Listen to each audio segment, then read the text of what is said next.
Saturday is a holiday. Holiday is to relax.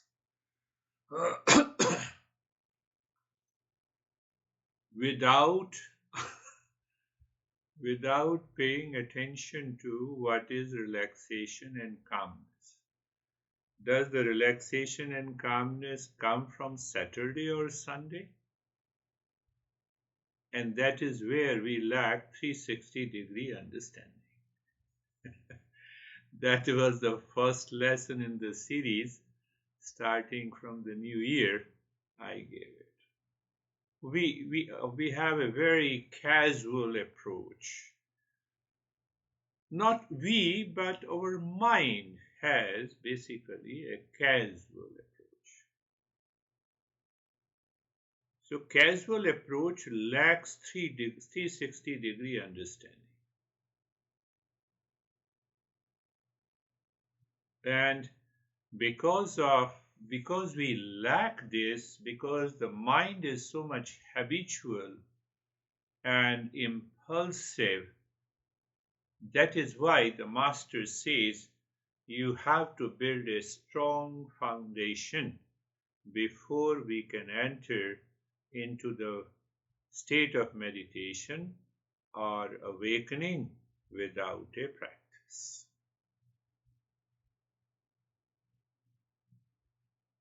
Without a practice. That is very important to understand it.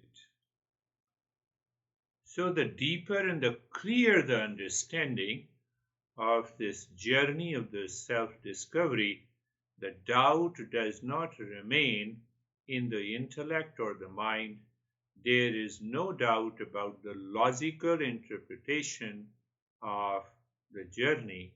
And when these two problems are not there in the mind, you are already there.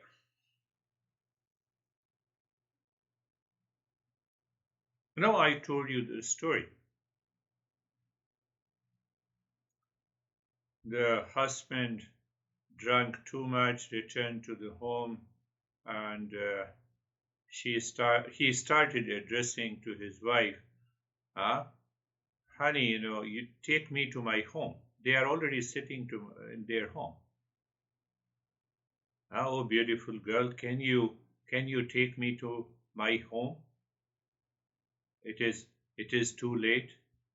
So he is addressing to his wife. So that lack of awareness is what the ignorance is in the Eastern wisdom. And that is why I just picked up the first maybe 3 and 4 sessions, and we came to the basics. That is why the master guides us that we should have a very strong basics before we reach to that state of awakening. Awakening is what? I see you as different. I see the world is different, full of duality and division. With the same eyes, with the same mind, now I see the world is the false. There as such, there is no duality and division. The world outside does not change. What changes is my perception of the world changes. My perception of the world changes. Can it happen just by listening? No. After listening, I need to contemplate and reflect again and again and again and again. Why I contemplate and reflect again? To remove the wrong logical interpretation of me, who am I, what is the world, and what is the consciousness. At the same time. So then there is a simultaneous awareness, and that results into what we say, the state of awakening. Look at another example. So how masters have to guide it. 360-degree understanding is a multi-dimensional understanding. Language is linear. Language goes in a linear movement. Through the same language, The master hints, points out, here is the reality, here and now. I see the waves in the ocean. From the standpoint of the wave, I see one wave is different from the other. From the standpoint of the ocean, I see the many waves in the ocean. From the standpoint of the water, I see different waves. Ocean is nothing but the water. From the standpoint of the consciousness, I see we all are the same. So what comes in between? What comes in between? Our mind, illusion, delusion, duality, conflict. So then what the master does, then these masters, they create parables, or there are real life stories. Because you cannot explain consciousness in a linear language. So that is why to hint at, to point it out. So when we say that you can, meditation is, or mindfulness is transcending the mind, it is a one-liner parable. When you transcend the mind, then you don't see anything. Mind becomes perfectly transparent. It has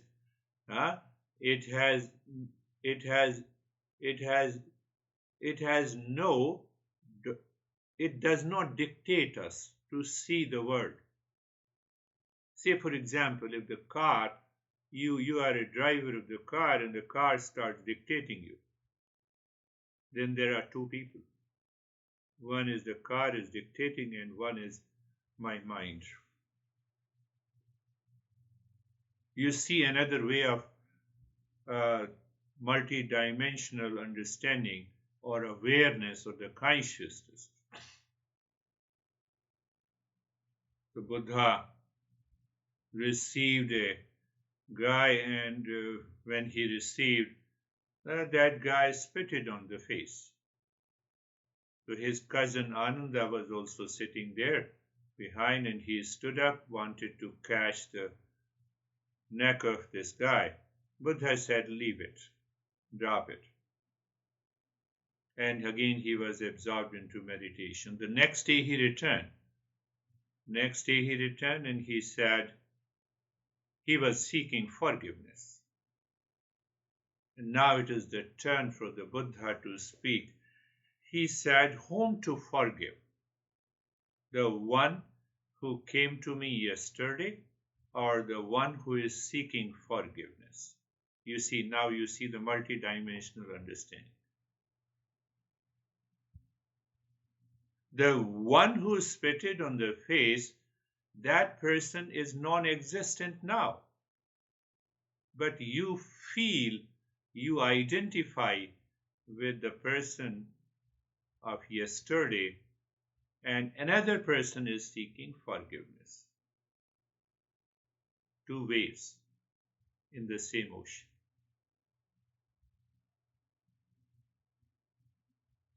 It appeals, it makes us understand. That is how these principles were designed. Why? And they talk of the same principles. Every master talks of the same principle, but their expression is different.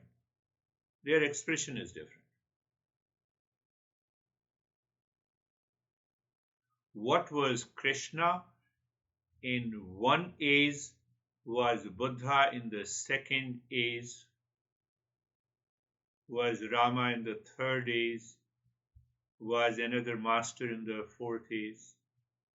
So they changed. They are the outside, they appeared at this different waves, but they conveys the same message. And we start fighting against these masters, that I believe in this master and I believe in this master. So we need to change that mindset in order to reach to that state of consciousness. It is not a moral and ethical discipline that everyone has a potential divinity in it. It is a fact. It is the truth. So in order to reach to that state of awareness, every master lays down some master says there are 6 steps. Buddha says there is the eightfold noble path. Because of contemporary society, they address to us at a particular time. So we have to become a seeker of that order, where we see I can embrace, I can find oneness in all the teaching. In order to do that, I have to resolve my logical doubts that is playing in my mind. Why they are logical doubts and interpretation and the wrong notion and the delusion are lying, I need to drop it. And to drop it, I pick up there are 6 or 7 basics. 6 or 7 basics. Last week we did it. One basic, the first basic is the Mangala Charan. Mangala Charan. Charan means behavior and attitude. Mangal means auspiciousness. I have to start the journey of every activity in my life with auspiciousness in the mind and behavior expression also. Can there be an auspiciousness if I am speaking a lie? That is what Master is teaching. What we normally do, so whenever I have to meditate, then only I have to say auspiciousness. After just concluding the meditation, I have to fight with you. It is not moral and ethical discipline. It is the way we need to live our life. It is the need. It is the way we have to think, speak, and act in our daily life. Your complaint should also appear as auspiciousness. Yeah, you should complain. But the complaint does not have an element of attachment, does not have an element of duality and a conflict. Then it works. Do you see what does it mean by 360-degree understanding? So Mangala Charan. So now what is the benefit of this Mangala Charan? It purifies the mind. There is another word for Mangala Charan. Mangala Charan, or creating an auspiciousness through the prayer, through the mantra, through the worship. Oh, now you are taking us to religion. Remove that logical doubt. No, I'm not a religious person, so I will not attend your session. No, first understand. You have already created a blockage. So now when I say the prayer and the worship is nothing but a recognition of one consciousness. Does it make a sense? Yes, it makes a sense. So whether you are Christian or Hindu or whatever, it does not make any difference. By the prayer, you recognize the one consciousness. You are helping your mind to purify. Then where comes the question that I'm not a religious person, I'm a spiritual person? Use any prayer to create an auspiciousness.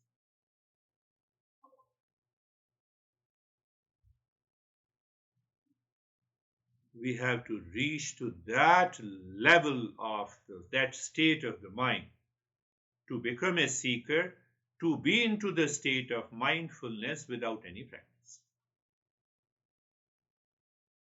So how I started the journey. First, I picked up the principles from the middle, and then I explained you. And now, if the basics are not clear, then it will not work. Then it will work as long as I'm talking to you. But after that, the mind will go back to the same stuff.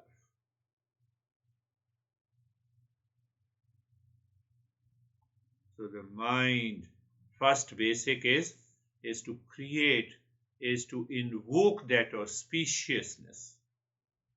Why to create an auspiciousness? Through the same mind. The same mind is in delusion. The same mind is having an ignorance. The same intellect has a logical doubt.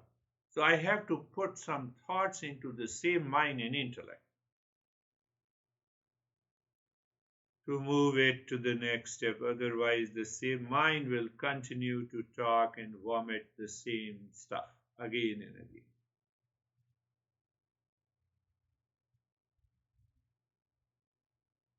So this is a logical understanding of the Mangalacharan, or including the prayer or the worship, whatever we say, prayer you say, worship or you say, it is the same thing. A recognition. I recognize you are different from me. I recognize you are crazy, I am good. I recognize that I am better than you. So now there is a recognition that there is one consciousness amongst us. What happens to the mind?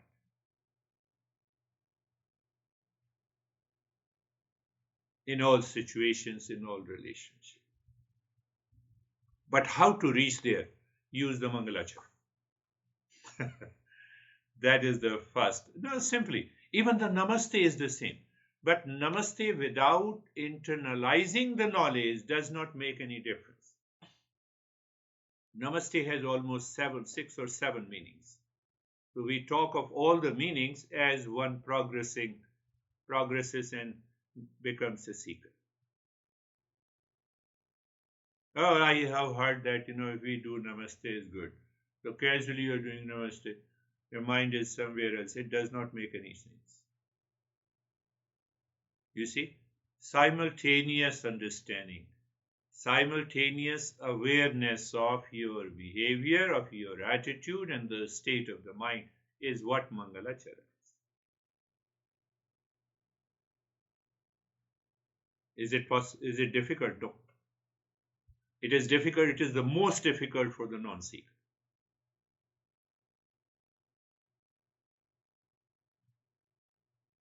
You see, both the cases. It is most difficult for the non-seeker. It is easy for the seeker. Oh yes, let me become aware first before I say Namaste. The first basics. There are different words used, but I'm directly talking about this. The second is the Anubandha Chatushtaya. We say the fourfold connections. If I do not connect the first 3, the mind is not going to work in the direction of unfoldment. What are these 3 questions? What? Why? Again, just think how logical our masters are.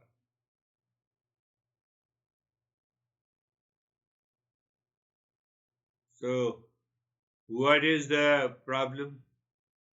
I don't know who am I. So the first subject is who am I? That awareness of who am I lives 24/7. I become angry. So who am I? I am become happy. Who am I? I am agitated. Who am I? I have a problem with my honey. Who am I? You see, I'm making it very simple, very easy to pick up.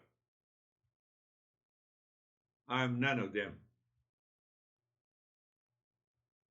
So when I'm none of them, I'm not in anger, I'm not and agitated because of you, then who am I? The mind simply calms down because identification is broken. So second basic is Anubandha Chatushtaya. It is known as fourfold connection. So who am I? That is the first one. So first one, who am I? Here I don't become a husband or a wife or a son or a daughter or stressed. No, I become a qualified seeker. That is the first connection.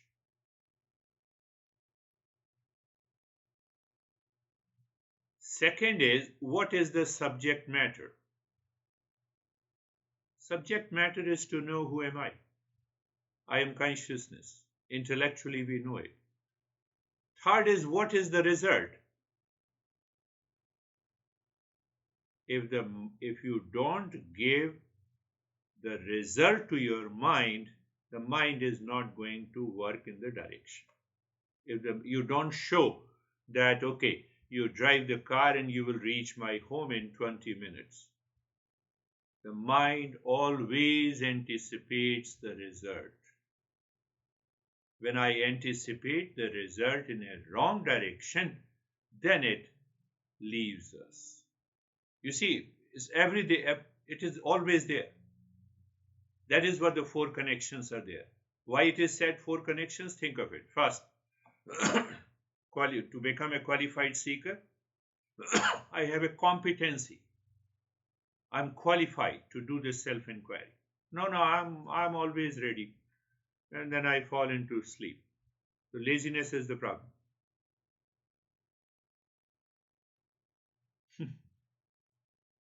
We are going very deeper into this. So the seekers, a person's competency is required to do this self-inquiry. Competency is required for everywhere. We need a driving license to drive a car. Second is the subject matter, who am I?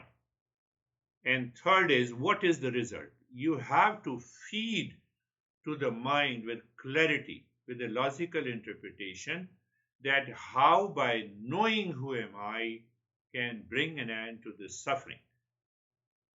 But if there are a lot of doubts about it, then the journey cannot reach to its final stage. So the three factors are there. Now I have to connect all the three factors. I have to juggle around. I have to contemplate and reflect. Am I a qualified seeker? Then you connect it to the subject matter. Oh, the qualified seeker always connects, always maintains its awareness of who am I. And if you maintain awareness of who am I, you cannot get agitated. You cannot blame anyone. Now connect the qualified seeker with the result. Oh, the qualified seeker ends. That is connection.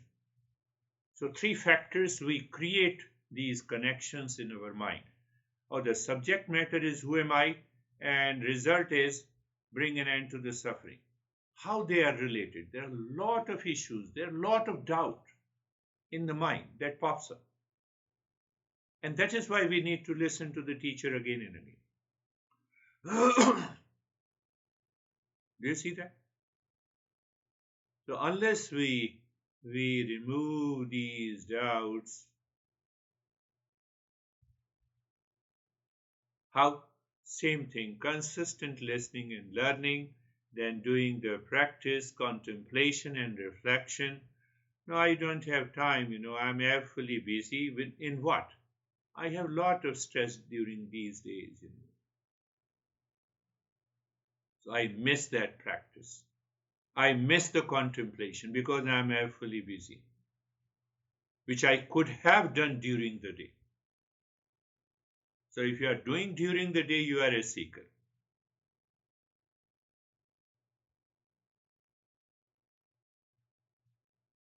So this is the second basics when we say four connections. If I'm not clear about these four connections, what will happen? The mind will pick up some goal outside in the world as a dominant goal, and that will make me fully busy. That will create the duality and a conflict in me that will take me too far from the journey of the self-discovery. Or should I leave everything what I have been doing? No.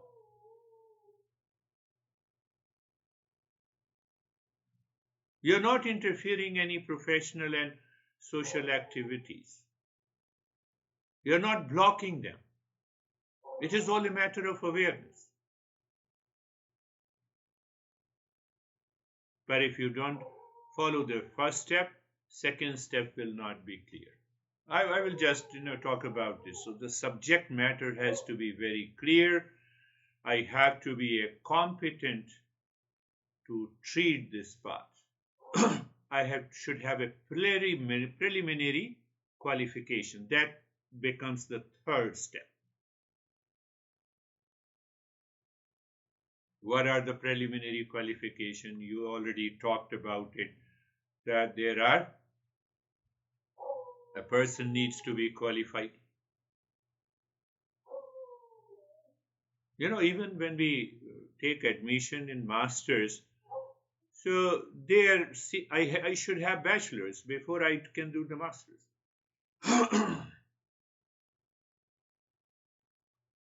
So now when we understood, we have left one point in the second basic, that who is the qualified seeker? Those who have practiced fourfold practices regularly over a period of time and have reached to a state of calmness and relaxation to start the self-inquiry. So did the self-inquiry not start in the very first basic? It has started indirectly. In the second step, yes, it has started. But now, unless now the mind is living in a higher state of awareness, it is beyond, it is not falling into laziness, it is not distracted, it is calm and relaxed, it remains focused on the question of who am I? Now you have shared your experiences. Today I was feeling little bit lazy and sleepy. Qualified seeker. Qualified seeker. I'm making a very simple way, oversimplifying it. So what prevents me from being lazy? What prevents me from blaming and complaining against people and situation, condition in my life? What I need to do, fourfold practices. Out of the fourfold practices, I would say three are purely mental practice. It demands intellectual contemplation and reflection. Purely mental. When you can do it anytime. You wake up in the morning, you do it. I woke up in the morning and I see and feel the presence of my master. I have completed auspiciousness. Finished. You have a thought of inauspiciousness. You have a thought, oh, yesterday that guy was crazy. Now mind is filled with that. No, did I not tell you that young guy, he talked to me this week. I told you that this guy who gave 200% to a girl, and after all, they got separated. Anyhow, so I talked to him about this attachment and emotional dependence, and he understood fairly at the intellectual level, but it did not go very deep inside. Why it did not go deep inside? Because those impressions are still working. He did not follow the preliminary practices. That is what people do in the journey of the Eastern wisdom. Why I'm saying so? So this week, he said, I went to a restaurant. Very good. So I saw my ex-girlfriend. I said, very good. And I got disturbed. Now from where the disturbance has come? I'm not a qualified seeker. But can I tell him at this time? No, I cannot tell him at this time. So I said, did you see him? Did you see her through your eyes? Yes. Or did you see her through your mind? You see how how teachers, guide you. What do you mean? I saw her through my eyes. No, no, I just want to know that you saw her through your eyes or you saw her through your mind. Eyes cannot say my ex-girl. Oh, yes, you are right. Only my mind. But why the mind is saying this? Because I have the past impression.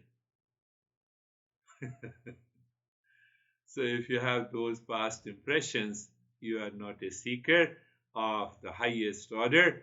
You cannot reach to the state of mindfulness without a practice. You have to declare that, yes, I have reached to that state, and then only I can reach to. And then he had grasped it. So he has been with me almost for the last 4 years. And he said, no, I grasp it. I have to maintain my awareness. So what I see, the mind should not interfere. Why the mind interfere? Do you see the logical? I'm questioning. That level of self-inquiry and alertness and awareness is required. Not a casual approach is required. So come back to the fourfold connections, of which you are already aware. The first, no, fourfold practices, not connection, we have already covered in the second basics.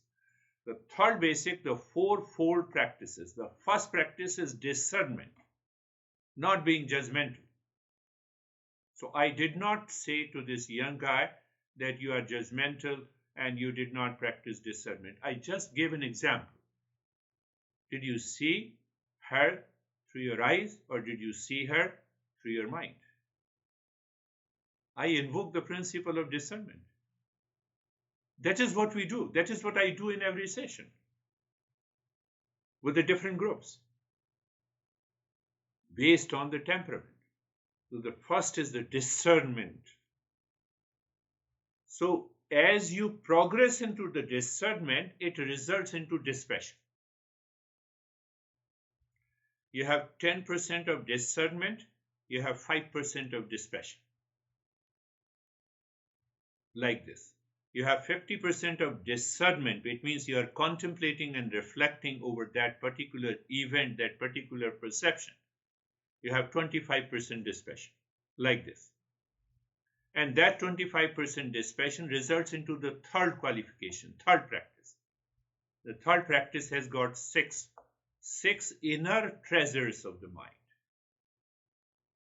So if I do not bring out these inner treasures of the mind, nothing can be achieved in the journey of the self-discovery, whether you are learning from Dalai Lama or you are learning from the Buddha directly. Teacher is least important. He is facilitating.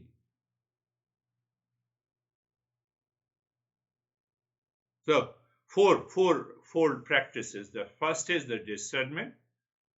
You have to do it intellect. Second is the dispassion.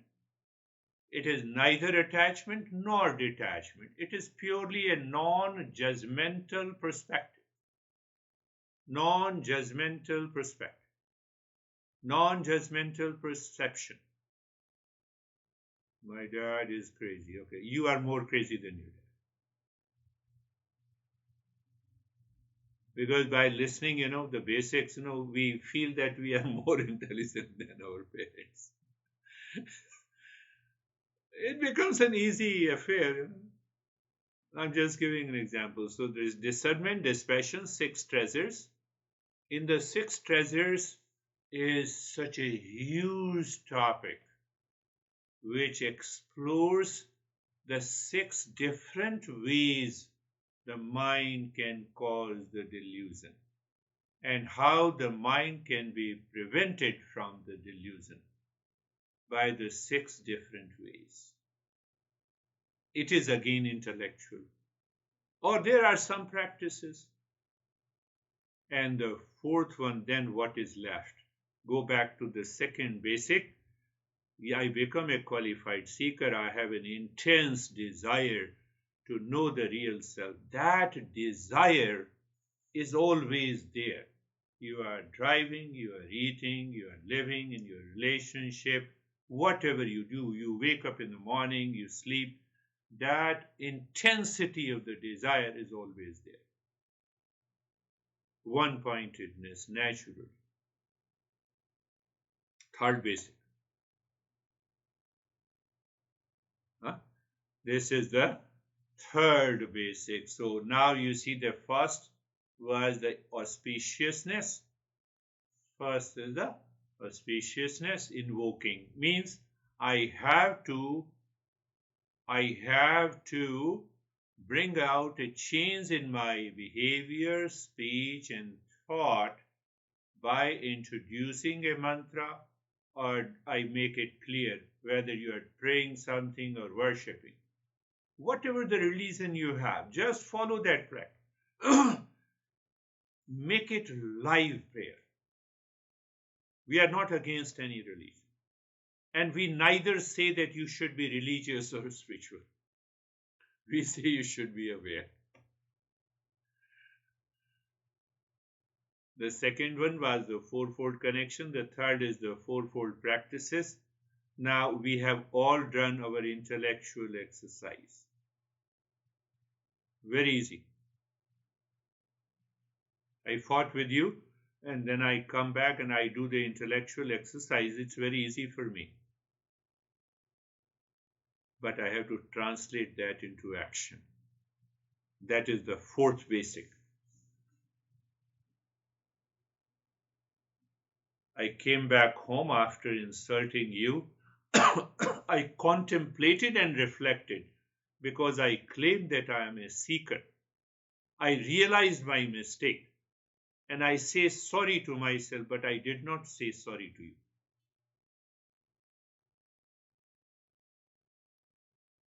So I have to translate whatever the three basics are concerned into my behavior and action.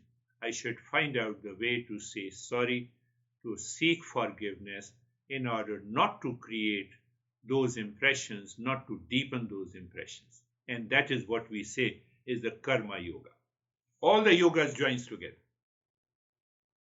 Karma yoga. Karma yoga means what? Yoga means inner mental state in karma yoga. Attitude.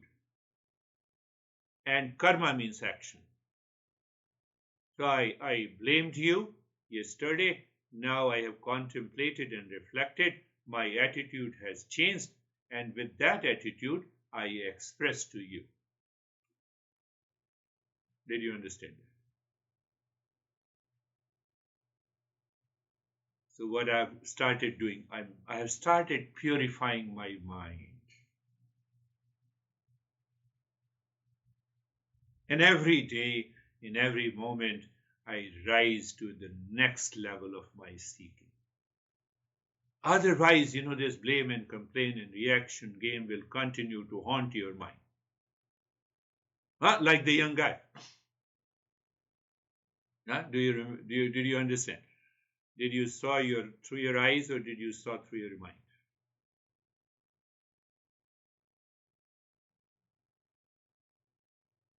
Because even after a lot of contemplation and reflection, that impression still remains. If I do not translate that into my daily life action, I have to translate into daily action. If it remains, it is going to haunt you. And you already know it. You already have those experiences.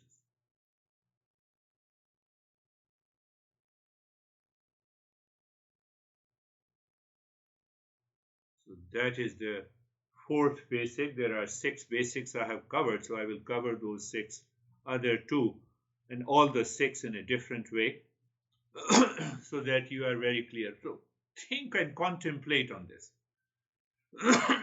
Can I instantly say, can I get rid of that blame and complain and that impurity of the mind?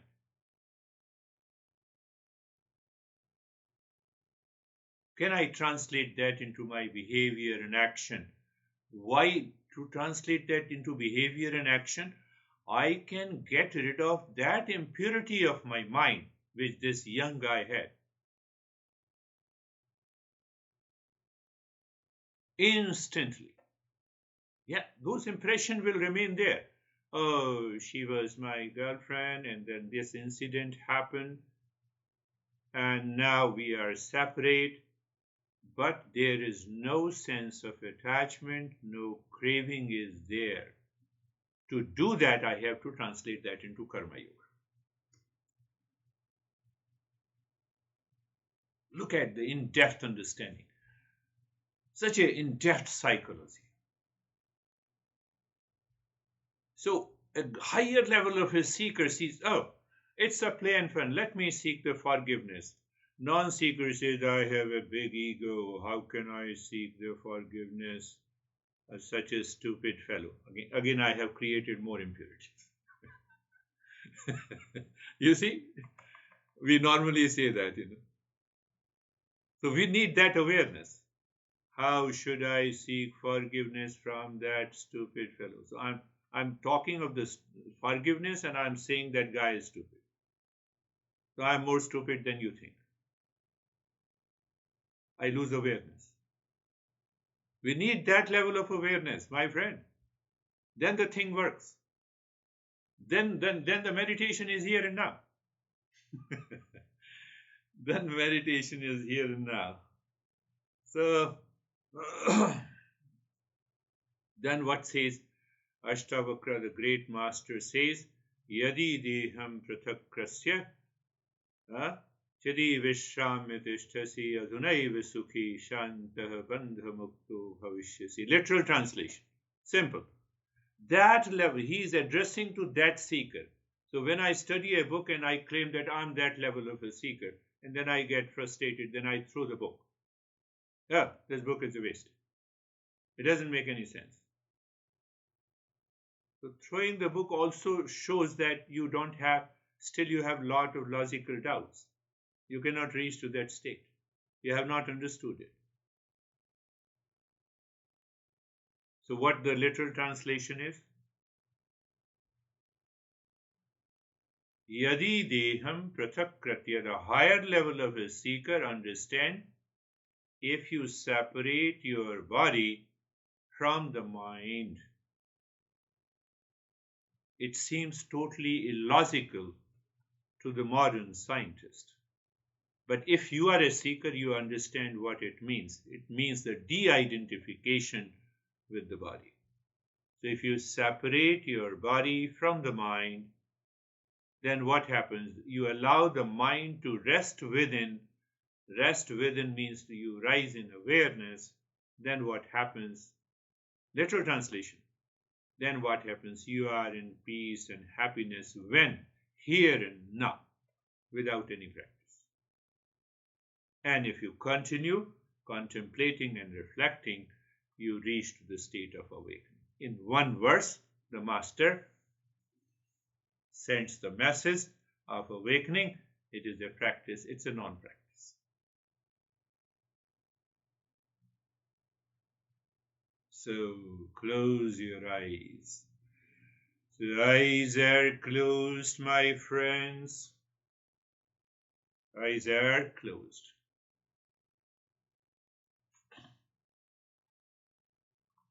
Awareness that the eyes are closed and awareness that the eyes are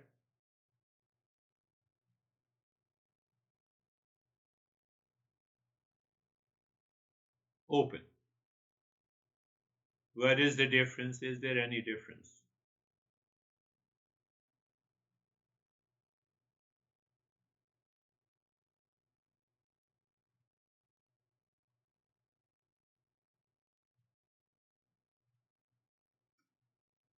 Again, I will go with the same thing first so that you will have a clear understanding. Being comfortable. So last time perhaps we have understood being comfortable. Comfort is always there. I do not say become comfortable. I say being comfortable. So, whom I am addressing? I am addressing the body. But where I experience the comfort, it is the 360-degree understanding. That is why the consistent listening and learning takes us there.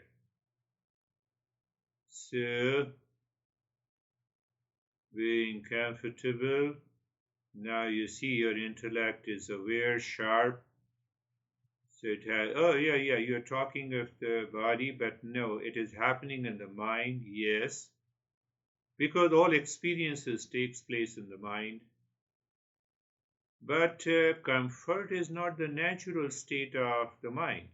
Mind changes the mood. Oh, so the comfort comes from somewhere. So now you have 360-degree understanding, or you have that intense awareness. Many masters says that you should have that intense awareness, or you should be aware simply.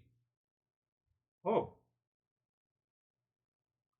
no, but my mind experiences the pain and discomfort and unease in the body. So there I discern. Comfort is always there. My mind is overlapping with the identification of the body. So I identify with the body, so I feel more unease, more discomfort than the comfort. That comfort hides within. I'm just translating what I discussed into a very pragmatic approach. But if we don't know those basics, it will not make a sense. Oh, so the comfort. Now I say simply that be aware of the entire body, awareness of the entire body.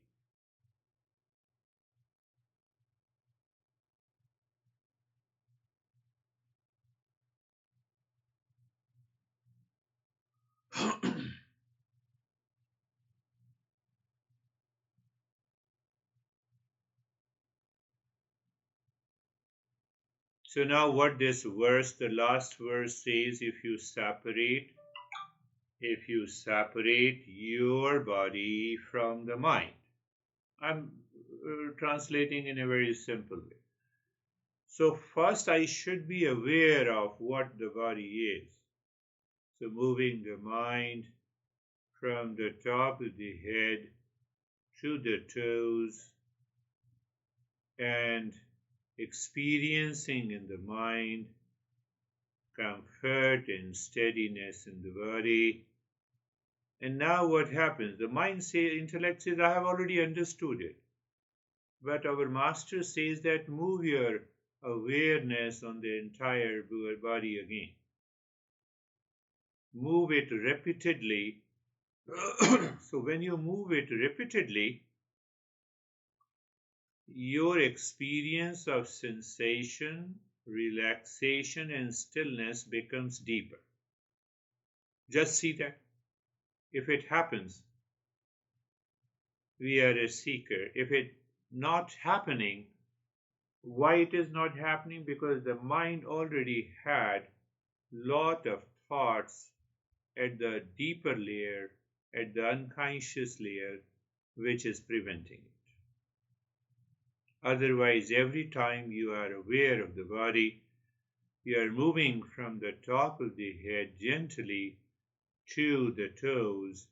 You have an experience of vibrations and the sensations going into the body, and you experience the sense of sensation, relaxation, and stillness.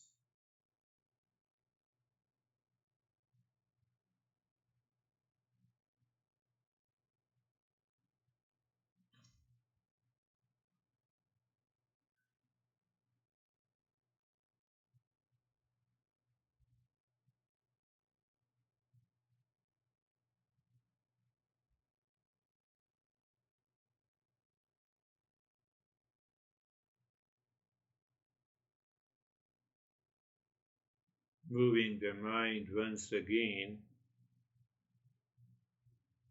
on the body, experiencing the sensation, relaxation, and stillness. Now you see identification with the body and de-identification with the body.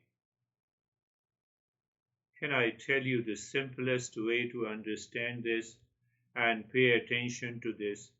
If you have any thought pertaining to the body, it is already an identification. If you have no thought pertaining to the body, there is a de-identification, one aspect. Even if you have a thought pertaining to the body, but what? There is no clinging. There is no emotional identification. Thought is there. That is the meaning that if you allow the mind to separate itself from the body, so where you separate? In the mind itself. And if the mind has those crazy stuff in the past impression, it is not going to de-identify. So when we say purify the mind, we are saying it right.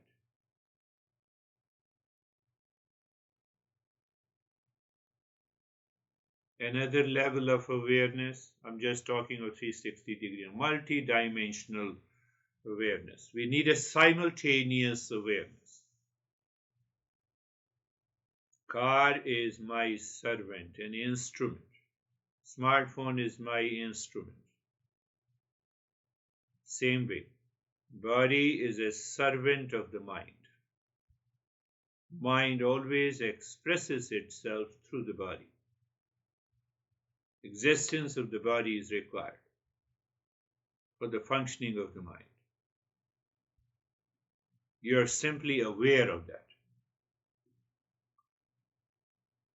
And in that mind, you are aware, mind, you need not to act. You need not to think, speak, and act. What you are doing, you are de-identifying with the body. Here and now. Otherwise, that de-identification takes 20 years.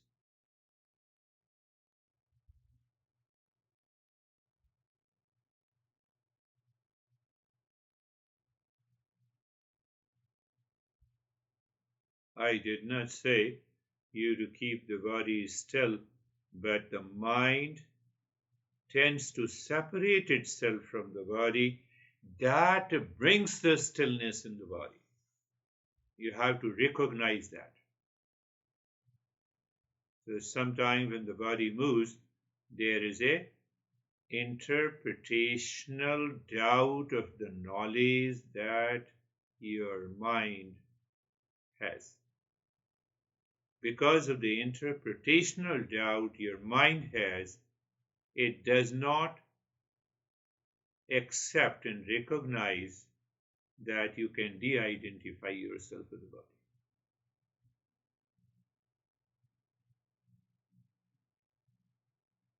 So what the verse says, Yadi deham prathak kratyachiti vishramyatisthasi. That is the first line. If I separate, if demands seeking, I become a seeker.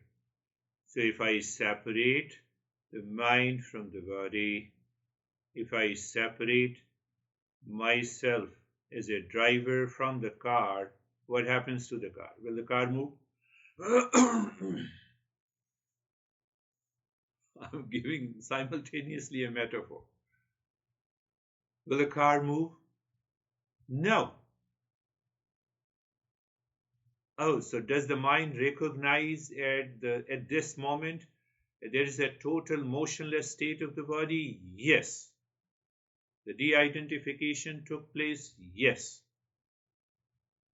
Yadi deham prathak chiti vishramyatisthasi. Second part of this first line, chiti vishramyatisthasi.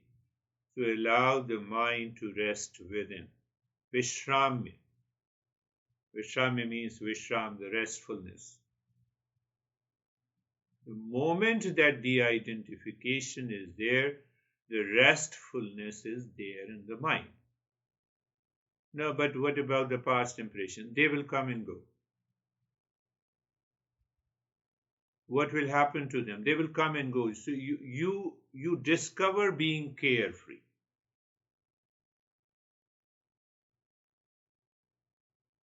You don't practice. You discover, oh, this is the way to be carefree. And then what happens? Master says, look at the way these masters have created these verses, these poetry, in a very compressed form. Second line of the verse says, Adhunaiv sukhi shantah. Adhunaiv means here and now. You are in peace and happiness. Check it yourself.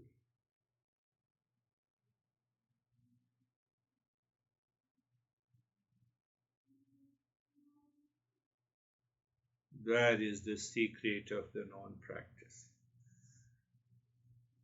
But if I claim I have reached to the highest level of a seeker, Master says anyone who claims suffers from the problem of ego.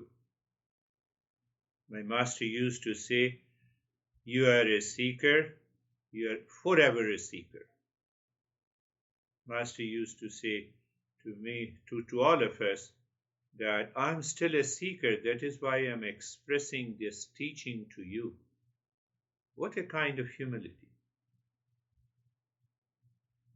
So you prevent the door, you prevent the ego to enter into you.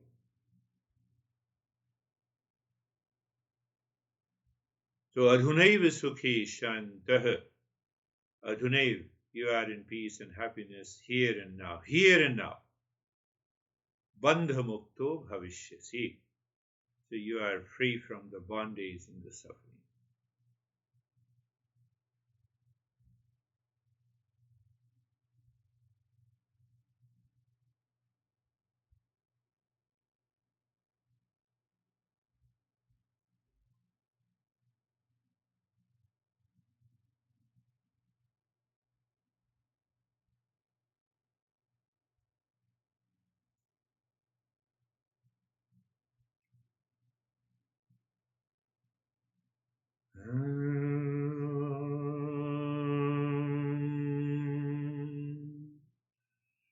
Shanti, Shanti, Shanti. What your mind feels, it is the end of a session. And how many of your minds feels this is just the beginning of a session? Why? In the worldly life. So that's how you compare from the highest level of a seeker to the lowest level of a seeker. Om Shanti, Shanti, Shanti. Om Shanti, Shanti, Shanti. Your mind says, wow, this is just the beginning of a Shanti, Shanti, Shanti. That will never come to an end. When you say it is concluded, then you know what is going to happen. And bring your mind on the right hand, your mind on the left hand. Lift your both the palms, place it on your eyes, open the eyes inside the palms. Know your experiences. Bring the hands down. We'll share our experiences. If you have any question, you can ask. How are you, Dennis? You're getting a feel that what in Journey of the Eastern Wisdom looked like. Thank you. The body and the mind were very still during the practice. the thoughts were like in very, very slow motion, and I was observing them and your voice, simultaneously aware of everything. Very peaceful. Very peaceful. He said one thing very important. Did his mind know that the thought has to be slow? No. I recognize that it is slow. When I recognize it is fast, it is in the mode of delusion. Take it that. A beautiful point. He raised it. How are you, David and Jerry? Thank you. Good morning. The more we do this, the deeper we get, but the simpler it gets, and it's just kind of like, mind-boggling how simple the whole practice is. And I love what Dennis said too. It was kind of almost indicative of my experience of just this sort of dull roar of my mind in the background and your voice, no disrespect, just kind of fading away and went into deep space until you started chanting. So thank you. Very good. Yeah, it is the same. So when you see those thoughts are too far from you, they are always slow. I make it fast. Why? Because of the delusion, because of the identification. See, that needs to be reflected on. So then no thought is ever crazy in your mind. So mind is not crazy. When the mind is not crazy, you are there. You are at the higher level of a seeker. Beautiful. How are you, Jerry? Sir, I'm good, thank you.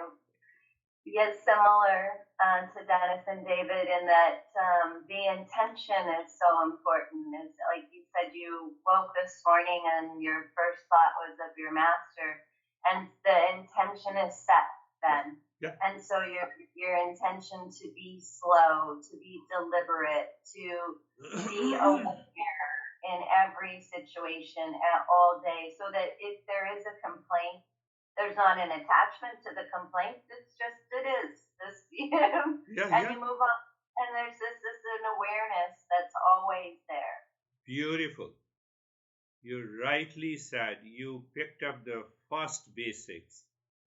That every day I wake up in the morning, and either sometime I just invoke that sense of blessing from the master or the Krishna, who is the greatest teacher, or the Shiva. Just in your mind. Or you can do any form of the prayer. And rightly said, when the intention is set. Now this intention is the last fourth practice of the third basic. When we say the fourfold practices. The fourth step is the intense desire to know the real self. Intense desire to settle in who am I? And that is how not only we understand, we remove the interpretational doubt. Beautiful explanation. How are you, Brandy?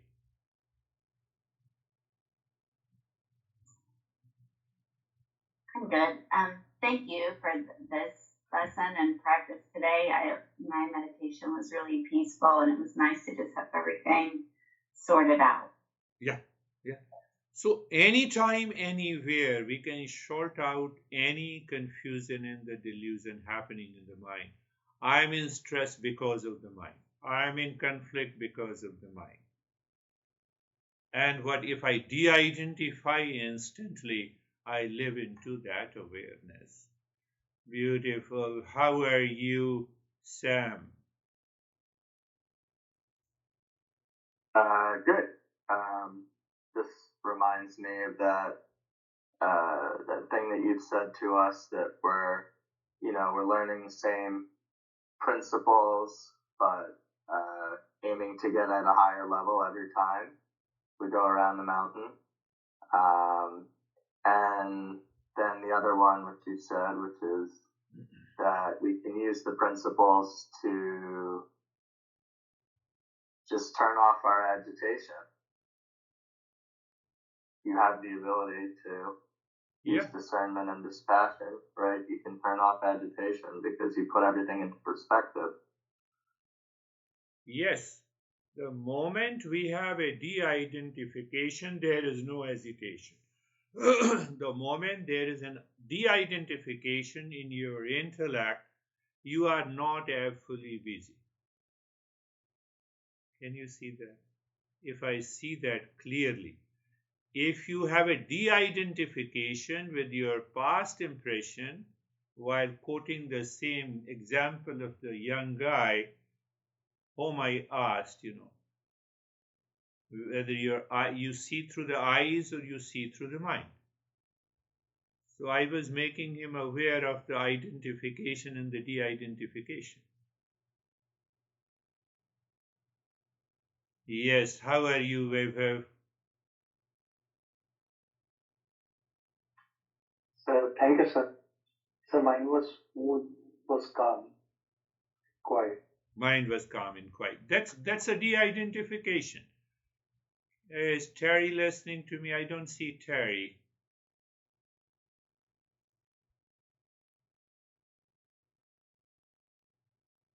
Yes, now I see you.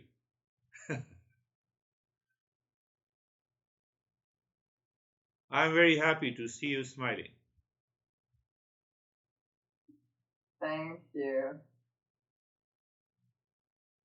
I think, well, no, I don't think, I know this helped me to be de-identified with about 100 things that are happening that I cannot solve. I have a problem here with my radiators, and it's like in the summer when your air conditioning broke and you just tolerate it. I'm trying to tolerate this heat, and the lesson really helped. Yes. So I really appreciate it. Beautiful. Yes. You understood in another way. You see that I have 100 problems where they are in the mind. So I de-identify with all these problems. I am free. First, I am free. Then I pick up what I have to do. Now there is another way to look at it. I have 100 variety of experiences in the body. I de-identify with the body. So what happens to those problems that is haunting my mind? I am free from that body also. I remember something, that's why I interpreted this way. I know that we both were doing the practice. I could not do it. I failed in doing that. But this guy succeeded in doing that. We know that the temperature in the Delhi goes on almost up to the Arizona temperature. It's a 50 °C. So which is almost 120 to 130 degrees in April and May and June, especially in June and July. So you can adopt any practice. What he used to do, that he used to sit in the sun, covering himself with some cotton blanket, and he used to sit for 3 to 4 hours to check that how I can de-identify with it. Don't do that, I'm citing an example. You need a tremendous willpower. I failed in that couple of times, but he used to sit for 3 hours. So the sweating is continuing. The entire blanket used to sweat.